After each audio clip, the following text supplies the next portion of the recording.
This is Professor Pang talking about the difference between a topic and problem-based teaching or learning. And I'm using culturally responsive examples. So I want you to see what the difference is between the topic and a problem or dilemma or issue. So a topic would be something like Malcolm X, and we would cover his life, where he lived, what he did, um, what organizations he belonged to, and but different from that is a problem or an issue. Why was civil rights important to Malcolm X?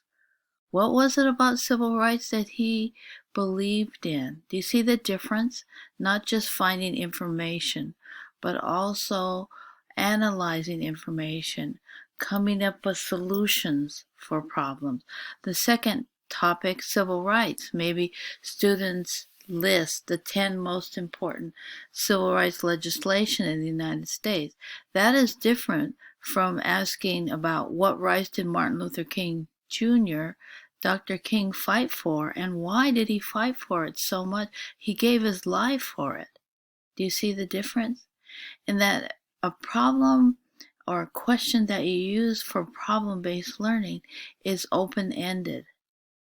There is usually not just one answer. There might be numerous answers. The next one, freedoms. What constitutional freedoms do we have? That's different from why and how do Japanese Americans today stand up for Middle Eastern Americans and their civil rights? Why do they stand up for other people? What happened to them during World War II when their constitutional rights were taken away? So many of their constitutional rights, such as freedom of religion, freedom of assembly, freedom to vote, all of those rights were taken away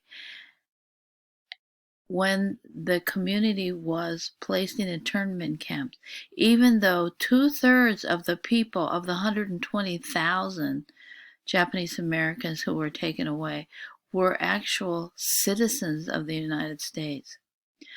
Literacy, that's a topic. What are the skills in literacy? How do we use literacy? Why do students need literacy? But a different issue would be, why do some African American and Latino students not do as well as mainstream students on literacy tests? What should we do as teachers? That's a huge problem.